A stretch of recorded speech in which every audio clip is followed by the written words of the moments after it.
Good morning. News and hair oil సమర్పిస్తున్న business breakfast షోకి స్వాగతం. ఏషియన్ మార్కెట్స్లో ఓవరాల్గా ఒక గ్లోబల్గా మనకు ఒక రిస్క్ ఆన్ ట్రేడ్ కనిపిస్తోంది. సో ఎస్ఎక్స్ నిఫ్టీ కూడా ఒక పాజిటివ్ ఓపెనింగ్ ఇండికేట్ చేస్తుంది. లాస్ట్ ఫ్రైడే అమెరికన్ ఇండెక్స్ 3 కూడా పాజిటివ్గా క్లోజ్ అయ్యాయి. ప్రత్యేకించి డౌ జోన్స్ వరుసగా 8వ రోజు రికార్డ్ క్లోజ్తో ముగిసింది. బ్యాంక్స్, ఫైనాన్షియల్స్ లీడ్ చేశాయి. కారణం అక్కడ నాన్ ఫామ్ పేరోల్స్ డేటా చాలా అనుకున్న దానికంటే చాలా ఎక్కువగా వచ్చింది. 2,09,000 జాబ్స్ యాడ్ అయ్యాయి లాస్ట్ మంత్, సో జూలైలో. సో అంటే మార్కెట్ అంచనా వేసింది 1,83,000 అయితే 2,09,000 జాబ్స్ యాడ్ అయ్యాయి. దాంతో అక్కడ మార్కెట్స్లో ఒక రిస్క్ ఆన్ ట్రేడ్ కొనసాగింది 22,000 మార్క్ పైన. సో మన నిఫ్టీ కూడా లాస్ట్ వీక్ మొత్తం 10,000 పైన ట్రేడ్ కావడం చూసాం. సో ఎక్కడో 1-6 సందర్భాల్లో 10,000 లెవెల్ కిందకు వచ్చినా మళ్ళీ 10,000 పైనే ట్రేడ్ అయ్యేందుకు ప్రయత్నించాయి. సో మన నిఫ్టీది అక్కడ అమెరికాలో డౌ జోన్స్ది ఒకటే కదా, అక్కడ అది 22,000 మార్కు నిలబెట్టుకున్నందుకు ఇక్కడ మన నిఫ్టీ ఏమో 10,000 మార్కు నిలబెట్టుకునేందుకు ప్రయత్నం చేస్తున్నాయన్నమాట. సో బట్ బ్రెడ్త్ మాత్రం నెగిటివ్గా ఉంది. లాస్ట్ వీక్ అంతా డిక్లైనింగ్ స్టాక్స్ ఎక్కువగా ఉన్నాయి అడ్వాన్సింగ్ స్టాక్స్ కంటే. అది కొంత మనకు కన్సర్న్స్కి దారితీసే అంశం. అదర్వైజ్ Q1 రిజల్ట్ సీజన్ డివైడెడ్గా ఉంది. కొన్ని నిరుత్సాహపరిస్తే ఎస్పెషల్లీ సెకండ్ హాఫ్లో వచ్చిన రిజల్ట్స్ కొద్దిగా డిసప్పాయింట్ చేశాయి, ఫస్ట్ హాఫ్లో బాగా వచ్చినప్పుడు కూడా. సో అదర్వైజ్ మనకు ఇట్స్ ఎ మిక్స్డ్ ట్రెండ్ అని చెప్పుకోవచ్చు రిజల్ట్స్ పరంగా చూస్తే. అలాగే బీపీసీఎల్, హెచ్పీసీఎల్ ఫ్రైడే రోజు మనం చూసాం. ఆయిల్ మార్కెటింగ్ కంపెనీస్ స్ట్రాంగ్గా ఉన్నాయి. బ్యాంక్స్, సెలెక్ట్ బ్యాంక్స్, అలాగే మిడ్ క్యాప్ ఐటీ స్టాక్స్లో కొంత మనం స్ట్రెంత్ చూసాం. NBFCs of course. సో ఇవి కొంత లీడ్ చేశాయని చెప్పుకోవచ్చు. అలాగే వీకెండ్లో వచ్చిన జేపీ అసోసియేట్స్ రిజల్ట్స్లో మళ్ళీ ప్రాఫిట్స్లోకి రావడం అనేది ఒక గమనించాల్సిన అంశం. సో మేబీ ఎటువంటి కంపెనీస్లో కొంత స్ట్రెస్ తగ్గుముఖం పడుతోంది, కొంత ఆప్టిమిజం కనిపిస్తోంది. సో అదే బహుశా ప్రధాన కారణం కావచ్చు. కొంతమంది high net worth individuals like Rakesh Jhunjhunwala లాంటి వాళ్ళు జేపీ అసోసియేట్స్ స్టాక్లో పొజిషన్ తీసుకోవడానికి కారణంగా మనం చెప్పుకోవచ్చు. సో అదర్వైజ్ మనకు ఫ్రైడే మన 99.80, 99.50 ఈ లెవెల్స్ని మనం కీలకంగా భావించాలి. మేబీ ఈ లెవెల్స్ కనుక నిలబెట్టుకోగలిగితే నిఫ్టీ ఇక్కడ నుంచి 10,000 మార్క్ పైనే ట్రేడ్ అయ్యే అవకాశం ఉంది. బట్ ఎఫ్ఐఎస్ మాత్రం కంటిన్యూ చేస్తున్నారు. సెల్లింగ్ వాళ్ళు లాస్ట్ వీక్ అంతా సెల్ చేస్తూనే ఉన్నారు. సో ఫ్రైడే రోజు కూడా ఆల్మోస్ట్ 853 crores వర్త్ స్టాక్స్ని సెల్ చేశారు. కానీ డొమెస్టిక్ ఇన్స్టిట్యూషనల్ ఇన్వెస్టర్స్ అదే మొత్తంలో or more than that 1,081 crores worth stocks వాళ్ళు కొనడం చూసాం. సో మ్యూచువల్ ఫండ్స్లోకి రిటైల్ ఇన్వెస్టర్స్ నుంచి మనీ ఫ్లోస్ అనేవి కొనసాగుతూనే ఉన్నాయి. సో ఆ మనీ మళ్ళీ మనకు మార్కెట్స్లోకి రావడం చూస్తున్నాం. సో డిఐఎస్ కంటిన్యూస్గా మార్కెట్స్ను సపోర్ట్ చేస్తూనే వెళ్తున్నారు. మరొక ప్రధానమైన గమనించాల్సిన అంశం మనకు రూపీ డాలర్ మూమెంట్. సో రూపాయితో డాలర్ ఇవాళ ఎకనామిక్ టైమ్స్లో కూడా ఒక ఐటమ్ వచ్చింది. సో ఇందులో సర్వేలో rupee could hit 62.50 or 62 by March. So ఇప్పుడు మనకు 63.58 దగ్గర ఉంది డాలర్తో రూపాయి. మరొక రూపాయి బలపడే అవకాశం, అంటే 62 వరకు కూడా మార్చ్కి డాలర్తో రూపాయి బలపడే అవకాశం ఉంది అంటున్నారు. సో ఇది ఇన్ఫ్యాక్ట్ ఇండియన్ మార్కెట్స్కి పాజిటివ్ డెవలప్మెంట్గా చెప్పుకోవచ్చు. స్టాక్ మార్కెట్స్కి, ఎకానమీకి ఎటువంటి పరిణామాలు ఉంటాయనేది మరొకసారి మాట్లాడుకుందాం.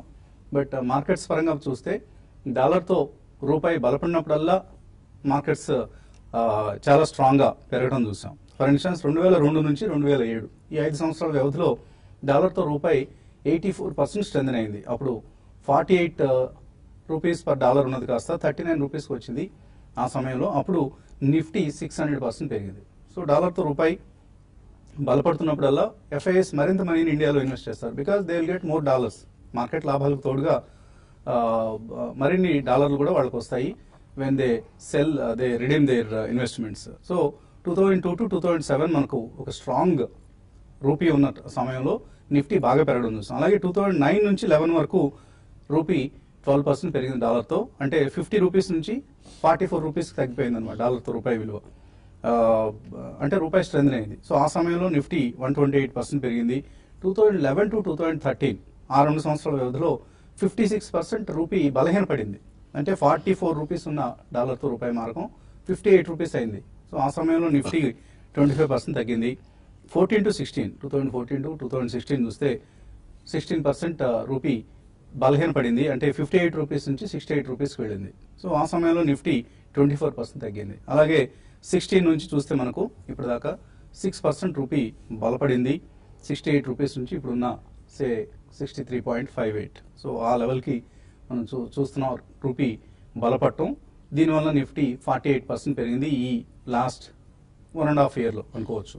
సో ఇదంతా కూడా మనకు ఇన్వర్స్ రిలేషన్ ఏదైతే మనకి డాలర్తో రూపాయి బలపడినప్పుడల్లా మార్కెట్స్ పెరగడం. సో మన మార్కెట్స్ బాగా కరెక్ట్ అవుతాయని అనుకునే వాళ్ళకి మరొక డిసప్పాయింటింగ్ డేటా ఇది. సో మార్కెట్స్కి ఎటువంటి ఢోకా ప్రస్తుతానికి మనకు కనపడలేదు. ఇవాళ మార్క్ మొబైల్స్ కూడా చెప్తున్నారు నిఫ్టీ మింట్లో వచ్చింది, Nifty May double with in 3 to 4 years అని. అంటే 20,000కి వెళ్ళడానికి ఒక 3 to 4 yearsలో నిఫ్టీ మై టచ్ 20,000 పాయింట్స్ అనేది. ఆయన Mark Mobius is a world renowned investor, global investor. So ఇవన్నీ కూడా మనకు పాజిటివ్ సంకేతాలు. ఎక్కడెక్కడ చిన్న చిన్న కరెక్షన్స్ అవి వస్తుంటాయి, but 1 step backward 2 steps forward, ఇది మనం ఎప్పుడు తరచుగా అనుకుంటున్నమాట. సో ఆ పద్ధతిలోనే నిఫ్టీ ఆర్ మార్కెట్స్ మూవ్మెంట్ మనకు కనిపిస్తుంది. సో డోంట్ వరీ, ఎప్పటికప్పుడు డిక్లైన్స్ వస్తుంటాయి, వచ్చినప్పుడు కొనుక్కోండి. ఆర్ ట్రేడింగ్ కూడా మంచి ఆపర్చునిటీస్ వస్తుంటాయి ట్రేడర్స్ కూడా. సో ఇవన్నీ మార్కెట్స్లో మనం చూడబోతున్న ట్రెండ్స్. ఇక ఎనలిస్ట్ ఏమంటున్నారో అడిగి తెలుసుకుందాం. సో ఆల్మోస్ట్ ఎర్నింగ్ సీజన్ ఎండ్కి వచ్చేసాం మనం. అండ్ మాన్సూన్ కొద్దిగా డిసప్పాయింట్ చేస్తాం సదర్న్ పెనిన్సులార్లో. సో బట్ మాన్సూన్ ఏమి మార్కెట్స్ పట్టించుకునే పరిస్థితి కనపట్లేదు, ఎందుకంటే లిక్విడిటీ డ్రివెన్ మార్కెట్స్ ఇవి. సో రిజల్ట్స్, ఎర్నింగ్స్ క్యాచప్ కావాలి, మాన్సూన్ ఇంకా ఇంప్రూవ్ కావాలి, వీటిని దేన్ని పట్టించుకోకుండా మార్కెట్స్ ముందుకు వెళ్తున్న సమయం ఇది. సో మీరు ఇంకా ట్రెండ్స్ బలపడతాయని అనుకుంటున్నారా, లేదా ఇక్కడ ఏమైనా కొంత పాజ్ లాంటిది ఊహిస్తున్నారు? ఓవరాల్ స్ట్రెంగ్త్ మాత్రం చాలా ఎక్కువనే ఉందండి, ఎందుకంటే మ్యూచువల్ ఫండ్స్ లో చాలా డబ్బులు వస్తాయి and most of the details మీరు అన్ని కూడా విశ్లేషించారు. But later half of the result season లో కొన్ని రిజల్ట్స్ అంత ఆశాజనకంగా లేవని మనం, ఎస్పెషల్లీ ఎఫ్ఎంసీజీ కంపెనీస్ లో. అదే I think it can be GST banks అండి, ఎందుకంటే మనకి నెక్స్ట్ క్వార్టర్ నుంచి వచ్చేవి definitely I think they will be better than this quarter. మళ్ళీ అక్కడ ఆప్టిమిజం అనేది ప్రివేల్ అవుతుంది. సో వాళ్ళు ప్రీ జూన్ అదే ఆ డీస్టాకింగ్ అనేది, ఇన్వెంటరీ క్లియరింగ్ అనేది చాలా మంది డిస్కౌంట్స్ ఇచ్చి క్లియర్ చేయడం, తర్వాత unless it is implemented major production lines అన్ని కూడా ఆన్ చేయడం అనేది అంతగా జరగలేదు. So that 90 days was a disruption for FMCG companies, especially కొన్ని ఫార్మాస్యూటికల్ కంపెనీస్. ఇవన్నీ కూడా ముందరే చాలా భయపెట్టారు, ఎందుకంటే జిఎస్టీ ఇంప్లిమెంట్ అయిన తర్వాత దొరకవు వస్తువులు, ఎస్పెషల్లీ ఫార్మాస్యూటికల్స్, మెడిసిన్స్ ఎట్లా అని చెప్పి. So this can be one of అండి. Overall I think it's reasonably good. Yeah, కొన్ని రిజల్ట్స్ డెఫినెట్లీ ఆశాజనకంగా లేవు, కొద్దిగా నిరాశపరిచాయి. But going forward I think we're entering into the festival season and మళ్ళీ మనకి monsoon probably in the next 2 or 3 days revive అవుతుందని IMD వాళ్ళు ఇచ్చారు. Yes, it's definitely not so good till now in the last 10 days, especially cities లో మనం చూస్తున్నాము. It's been a dry spell. So all in all markets లో మాత్రం optimism చాలానే ఉంది and markets now will not bother much about monsoon. Going forward result season అంతా అయిపోయింది కాబట్టి ఆల్మోస్ట్ నెక్స్ట్ 1 or 2 days తప్పించి I think we're entering into festival season. There will be a bit of a euphoria and sentiment కూడా బాగానే ఉంటుంది. And most important thing మీరు mention చేసినట్టు rupee. So whoever has encash rupee dollars at above 67, 68 last 6 to 8 months క్రితం అండి. అక్కడి నుంచి now they can easily book profit only in terms of currency. 6% వాళ్ళు స్ట్రేట్ అవే కరెన్సీలోనే లాభం వస్తుంది. సో ఫ్యాక్టరింగ్ ఇన్ చేసుకున్నా కానీ I think we're heading into very good season అండి. రాబోయే 6 months లో కన్స్ట్రక్షన్ అండ్ బిల్డింగ్ యాక్టివిటీ కూడా బాగా పికప్ అవుతుంది. సో దాని పెరిఫెరల్ ఇండస్ట్రీస్ అన్ని కూడా బాగానే ఉంటాయి. All in all it's going to be good. By on every decline and if there is some sharp correction completely load your money with stocks. So కార్యక్రమం ప్రారంభంలోనే చెప్పాలి, ఇవాళ రాఖీ డే. సో రాఖీ పౌర్ణమి. మన ప్రేక్షకులందరికీ, సోదరీమణులందరికీ కూడా రాఖీ పండుగ, రాఖీ పౌర్ణమి శుభాకాంక్షలు. పొద్దున్నే మా సిస్టర్స్ ఇద్దరు వచ్చి రాఖీ కట్టి వెళ్ళారు. నేను పొద్దున్నే చాలా ఎర్లీగా వచ్చేస్తాను తెలిసి ఇంకా అంతకంటే ఎర్లీగా వచ్చి కట్టేసి వెళ్ళారు. వాళ్ళకి కూడా ధన్యవాదాలు. అండ్ అందరూ చక్కగా భ్రాతృత్వం వెలసిల్లాల్సిన సమయం ఇది. అందరం మన సోదరీమణులందరికీ కూడా మన ప్రేమని, అభిమానాన్ని, ఆప్యాయతని, అనురాగాన్ని పంచిపెడుతూ వాళ్ళకి అండగా నిలవాల్సిన తరుణం ఇది. So I wish all the sisters of Telugu states, so అందరికీ మరొకసారి రాఖీ పండుగ శుభాకాంక్షలు. సో ఎటువంటి అంటే లాస్ట్ వీక్ అంతా మనం చూసాం నిఫ్టీ 10,000 లెవెల్ నిలబెట్టుకునేందుకు ప్రయత్నం చేస్తుంది. అఫ్ కోర్స్ బ్యాంక్స్ కొంత సపోర్ట్ చేశాయి దీనికి, హెచ్డిఎఫ్సి లాంటివి. రిలయన్స్ ఇండస్ట్రీస్ బాగా సపోర్ట్ చేసింది, టీసీఎస్ సపోర్ట్ చేసింది. సో రాబోయే రోజుల్లో లీడర్షిప్ ఎటు మళ్ళీ అవకాశం కనిపిస్తుంది టెక్నికల్ పరిస్థితిని గమనిస్తే? Yeah, I think banking they will be continuing to be good అండి బేసికలీ, ఎందుకంటే ప్రాబ్లీ కొద్ది కరెక్షన్స్ వచ్చినప్పటికీ మంచి పుల్ బ్యాక్స్ రావడం చూస్తున్నాం. And especially private sector banks there is lot of strength actually. I think weightage కూడా వాటికే ఎక్కువ ఉంది. HDFC, twins and probably Yes Bank ఇలాంటి స్టాక్స్ కి వెయిటేజ్ ఎక్కువ ఉంది కాబట్టి అవి they will continue to outperform. But again Friday trading pattern మనం చూస్తే కనుక it's because of underperforming sector total out performance చూసాం మనం, which oil marketing companies. And end of the day చూస్తే కనుక ప్రాబ్లీ ఎఫ్ఎం దగ్గర నుంచి they was a statement that they have launch some ETF అనేసి. So most of the oil stocks HP, BP, IOC ఇవన్నీ కూడా between 8 and 10% పెరిగాయి. So Friday predominantly oil marketing and maybe cement pack కొంచెం help చేసే Nifty I think buoyant గా ఉంటాకి. అదేవిధంగా bank Nifty anyway it's supporting. So నా ఉద్దేశంలో ప్రాబ్లీ 10,000 మార్క్ అనేది I think it would act as a benchmark ఇప్పటి నుంచి. మేబీ ఒక 100 points కిందకి వెళ్ళొచ్చు కూడా for a couple of days and then again 10,000 పైకి వచ్చే ప్రయత్నం ఎక్కువ చేస్తుంది. అండ్ మనం గత కొన్ని నెలలుగా గమనిస్తున్నాం, I think 20-day moving average ఎప్పటికప్పుడు మనం కరెక్ట్ అవుతూ అప్ సైడ్ మూవ్మెంట్ ఎక్కువ చూస్తున్నాం. సో ఈ స్టేజ్ లో it's around 9941. So last 2 weeks back it was around 9650, 97, అది కాస్త ఇప్పుడు 9940కి వచ్చింది. సో దీని ఇండికేషన్ ఏంటంటే మార్కెట్ గ్రాడ్యువల్లీ కొంచెం hire tops hire bottoms formation ఎక్కువ ఉంటుంది. And 9941 I think that should be acting as a good support. So any time below 10,000 వస్తే కనుక I think one should start buying and probably 9940 వరకు కూడా 2-3 price points లో కొనాలి. And maybe అక్కడి నుంచి ఒక 50-70 points stop loss పెట్టుకుంటే upside at least 200-250 points in the next couple of weeks వెళ్ళే ఛాన్సే ఎక్కువ ఉంది. అదేవిధంగా బ్యాంక్ నిఫ్టీ కూడా సిమిలర్ ప్యాటర్న్స్ మనం చూస్తున్నాం. ఈవెన్ ఫ్రైడే రోజు చూస్తే కనుక ఐ థింక్ థర్స్డే ఫాల్ మొత్తం ఆల్మోస్ట్ గెయిన్ అవటం చేసాం. And 24,449 అంటే close to about 300-350 points from the current market పై చాలా స్ట్రాంగ్ సపోర్ట్ ఉంది. సో ఈవెన్ బ్యాంక్ నిఫ్టీ కూడా 2-3 ప్రైస్ పాయింట్స్ లో up to 24,400 one should buy. Okay అండి. సో ఇక ఇన్వెస్టర్స్ నుంచి కాల్స్, మెయిల్స్ తీసుకునే ముందు కాసేపు విరామం.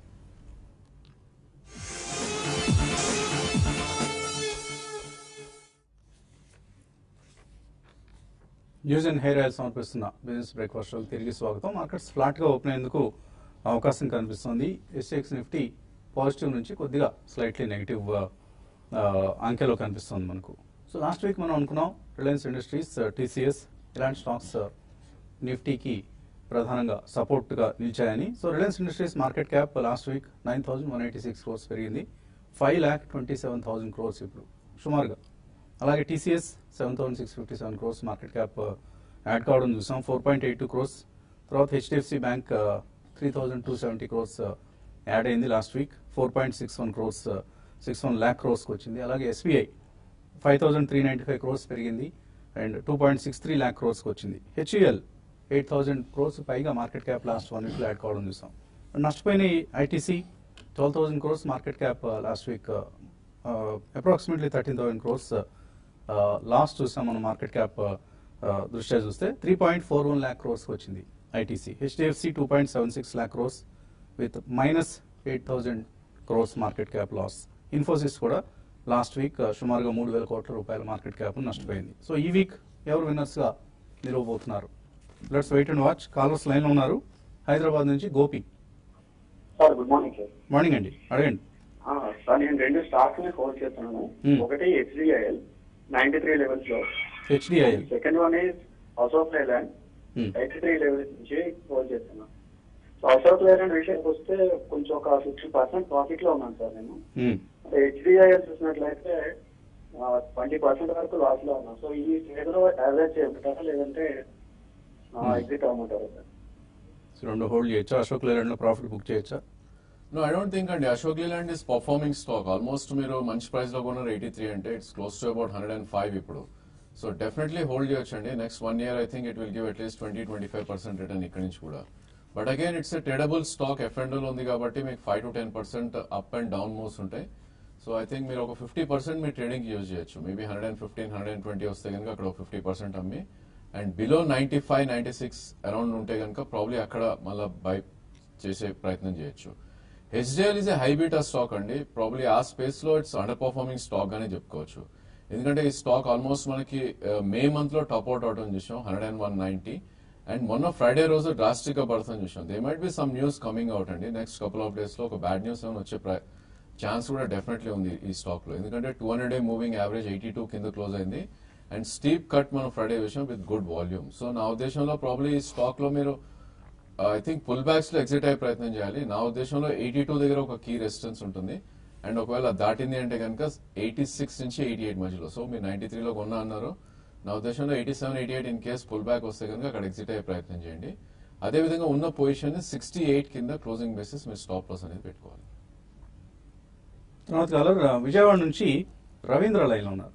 హలో, నమస్తే సార్. వసంత్ గారు, గుడ్ నమస్తే. మార్నింగ్. నమస్తే అండి. సార్ నేను సిఫా బాల్కలి CHEALS అండి. ఏమండి? 100 షేర్స్ ఉన్నాయి. ఇప్పుడు ట్రేడ్ కావట్లేదు సార్, ఏం చేయాలి? ఏం కంపెనీ అన్నారు? మళ్ళీ ఒకసారి రిపీట్ చేయండి. CHEALK Sipah alkali limited. NSE/BSE లో టెస్ట్ అవ్వట్లేదు సార్. సో ఏమన్నా మీరు ఎప్పుడైనా విన్నారా ఈ కంపెనీ పేరు? No, and I have not tracked that company. I think ఈ స్టాక్ 24th మే రోజు లాస్ట్ ట్రేడింగ్ చూస్తున్నాం మనం. సో కెంఫాబ్ ఆల్కలీసా? Yeah, Chemfab Alkalis. Okay. So నా ఉద్దేశంలో ఈ స్టాక్ 83 నుంచి ఆల్మోస్ట్ అరౌండ్ 360 దాకా పెరిగింది. అండ్ కపుల్ ఆఫ్ మంత్స్ బ్యాకే ఇది డీలిస్ట్ అవుట్ అని చూసాం. మేబీ ఐ థింక్ ట్రేడ్ అవ్వట్లేదు మీరు అన్నట్టు. So last trading was around 260. So around news అయితే నా దగ్గర డెఫినెట్లీ లేదు. చార్ట్ పరంగా మేలో లాస్ట్ ట్రేడింగ్ చూపిస్తుంది. So Chemfab used to be an active stock some time back. Yeah, అందులో Maybe ఏదో some corporate corporate announcement ఉంది. రీస్ట్రక్చరింగ్ లాంటిది ఏదైనా జరిగి మీకు కార్పొరేట్ యాక్షన్ ఏదైనా ఉంటే ఒక్కొక్కసారి కొద్ది రోజుల పాటు సస్పెండ్ అవుతుంది. మేబీ మళ్ళీ రీలిస్ట్ అయినప్పుడు మీకు ఆ కార్పొరేట్ యాక్షన్ సంబంధించిన ఫలితాలు ఉంటాయి అండ్ స్టాక్ కూడా మళ్ళీ ట్రేడ్ కావడం జరుగుతుంది. కొద్దిగా వెయిట్ చేయండి. I think this is a good company, not to worry. ఏదో సడన్ గా సంథింగ్ హ్యాపెండ్ అనుకోవడానికి వీల్లేదు. కార్పొరేట్ యాక్షన్ ఏదో జరుగుతూ ఉంటుంది. కొద్ది రోజులు పేషెంట్గా వెయిట్ చేయండి. తర్వాత కాలర్ లైన్లో ఉన్నారు. Hello, Veerappa. Hello Veerappa, sir అడగండి. సార్ నమస్తే అండి. నమస్తే, అడగండి. నమస్తే సార్. సార్ నా దగ్గర అమెరాన్ బ్యాటరీ 936 లో బై చేశాను. మ్మ్. ఆల్రెడీ 800 రూపీస్ డౌన్ అయింది. మ్మ్. ఒక 200 షేర్స్ ఉన్నాయి. మ్మ్. 1 year దాకా వెయిట్ చేస్తాను సార్. దాని పొజిషన్ ఏంటి? సో అమర రాజా బ్యాటరీస్ పరిస్థితి ఏంటి? I think stock down trend లో ఉన్న స్టాక్ అండి. లాస్ట్ కపుల్ ఆఫ్ ఇయర్స్ గా చూస్తే కనుక ఇది ఒక డౌన్ ట్రెండ్ లో ఉంది. సో 1068 మనకి లాస్ట్ ఇయర్ అక్టోబర్ లో ఉన్న ప్రైస్ కాస్త ఆల్మోస్ట్ 820% పడింది. వేరేస్ నిఫ్టీ చూస్తే కనుక ఆల్మోస్ట్ మనకి 10 to 15% పెరగడం చూసాం. సో ఈ నేపథ్యంలో మీరు నెక్స్ట్ 1 year హోల్డ్ చేసినా కూడా probably you won't get better returns అండి ఈ స్టాక్ లో. సో దీనికన్నా పర్ఫార్మింగ్ సెక్టర్ ఏదైతే ఉందో వాటిల్లో ఉంటే I think you should get better returns. So నా ఉద్దేశంలో రిజల్ట్స్ కూడా ఉన్నాయి స్టాక్ వి. మేబీ ఇన్ కేస్ మార్కెట్ లో పుల్ బ్యాక్ వచ్చి ఇది 870 200-day మూవింగ్ యావరేజ్ అవుతాయి కనుక దాని నుంచి you can shift to better performing companies like housing finance కానీ ఫైనాన్షియల్ సెక్టర్, బజాజ్ ఫిన్సర్వ్, ఇలాంటి స్టాక్స్ లో I think you'll get better returns.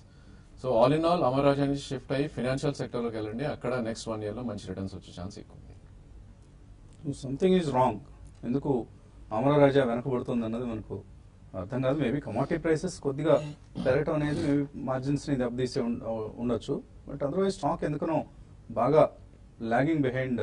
Automobile stocks అన్ని పెరుగుతున్నాయి. దిస్ ఈజ్ ఆటోమొబైల్ రంగానికి బ్యాటరీ సప్లై చేసే company. It should have also gone up, but దానికి విరుద్ధంగా వెనక్కి వస్తుంది. ఆల్మోస్ట్ 20-25% మనం నష్టం చూస్తున్నాం లాస్ట్ 1 year లో. సో అంటే వాళ్ళ ఎక్స్పాన్షన్ చేసినా కానీ మార్జిన్స్ లో ఎఫెక్ట్ అవుతుంది. ఐ థింక్ డెఫినెట్లీ మీరు అన్నట్టు గతంలో ఉన్నంత ఫోకస్ ప్రాబ్లీ ప్రాఫిటబిలిటీ మీద లేదు. I think something is weaning away అండి. ఎందుకంటే apart from automotive they also manufacture industrial batteries, telecom కి కూడా సప్లై చేస్తారు. సో ఇవన్నీ కూడా I think all in all I mean recent times లో Exide has been slightly better than Amara Raja, though it was lagging. కాబట్టి MP గారు దృష్టి పెడుతున్నట్లుగా లేరు గల్లా జయదేవ్ గారు. So we request him to focus on the company also in addition to his political career. Once upon a time మనందరికీ చాలా hopes ఉన్న company ఇది. మరొక ఎంపీ గారు చేసిన, కేంద్ర మంత్రి గారు చేసిన తతంగం మనందరికీ తెలుసు. ఇన్వెస్టర్లని కొంప ముంచి నిట్ట నిలువున ముంచేసి ఆయన పైన ఆయన చూసుకుంటున్నారు. చక్కగా మంత్రి బాధ్యతలు చేపట్టి హాయిగా కాలం గడుపుతున్నారు. ఇన్వెస్టర్లు మాత్రం మునిగిపోయారు. సో అటువంటి పరిస్థితి అమర్ రాజాకి మాత్రం ఎట్టి పరిస్థితిలో రాకూడదు, రాదు కూడా. I think so. ఎందుకంటే it's an very lucrative sector, చక్కగా పెర్ఫార్మింగ్ సెక్టర్లో ఉన్నారు కాబట్టి. జయరామ్ కర్నూలు నుంచి. హలో. Good morning sir. అదే నాకు పోకర్ కొన్ని హోల్డింగ్స్ ఉన్నాయండి. ఆల్మోస్ట్ లైక్ 100 దాకా ఉన్నాయి. 1300 లో కొన్నాను యావరేజ్ గా. సో అది ప్రైస్ వచ్చేసి 14+ కి వెళ్ళింది, 1400+ కి వెళ్ళింది, మళ్ళీ 1200 లో ఉంది. సో దాన్ని హోల్డ్ చేయడం కరెక్ట్ అంటారా? పోకర్ 1300 లో కొన్నారు, ఈ మధ్య బాగా పెరిగిన స్టాక్ ఇది. యా, ఐ థింక్ మార్చ్ లో మనం చూస్తే కనుక 1000 రూపీస్ ఉన్న స్టాక్ అండి. సో విత్ ఇన్ 1 మంత్ 1000 నుంచి ప్రాబ్లీ 1600 అంటే 60% పెరిగింది అండ్ కన్సాలిడేషన్ స్టేజ్ లో ఉంది. So definitely it's a hold అని చెప్పొచ్చు అండి stock. In fact by on dips గా కూడా మనం చెప్పుకోవచ్చు. సో 1085 అనేది మనకి మంత్లీ చార్ట్స్ లో 20-day moving average. So probably అక్కడికి వస్తే కనుక you should add more. So next 1.5 year లో 20% రిటర్న్ కోసం that's a good stock. I think you can own the stock, ఉన్నది హోల్డ్ చేయండి. ఇన్ కేస్ 1050, 1080 వస్తే కనుక ఫర్దర్ గా యాడ్ కూడా చేయొచ్చు. తర్వాత కాలర్ స్నేహ హైదరాబాద్ నుంచి. హలో. హలో వసంత్ గారు, గుడ్ మార్నింగ్. మార్నింగ్ అండి. నేను అడగాలనుకున్న స్టాక్ సిడిఎస్ అండి. సో నాకు సిడిఎస్ ఐపీఓ అలాట్మెంట్ ఉంది. సో అలాట్ అయిన తర్వాత నేను మళ్ళీ కొన్ని అక్యుమిలేట్ చేసుకున్నాను around 344. So average 249. So then after I bought, I want to buy some more because it is declining right now. So that is one. Other one is NOCIL I want to take. NOCIL? Please suggest. Okay. So CDSL ఇంకా కొనుక్కొని add చేసుకోవచ్చా? అలాగే నోసిల్ పరిస్థితి ఏంటి? Yeah, CDSL probably price adjustment ఇంకా అవ్వలేదండి. Price discover అనేది మనకి ఇంకా అవ్వలేదు because it's only listed 1.5 month back. So మనం చూస్తే కనుక 243 దీనిది లో అరౌండ్ 243 నుంచి 486 ఐ థింక్ ఆ రేంజ్ లో ట్రేడ్ అవుతున్న స్టాక్ ప్రస్తుతం. సో 301 కరెంట్ మార్కెట్ ప్రైస్ ఉంది, 311, 312 ఆ మధ్యలో ఉంది. నా ఉద్దేశంలో ప్రాబ్లీ డబుల్ బాటమ్ వస్తే కనుక you can try to buy some more which is 243.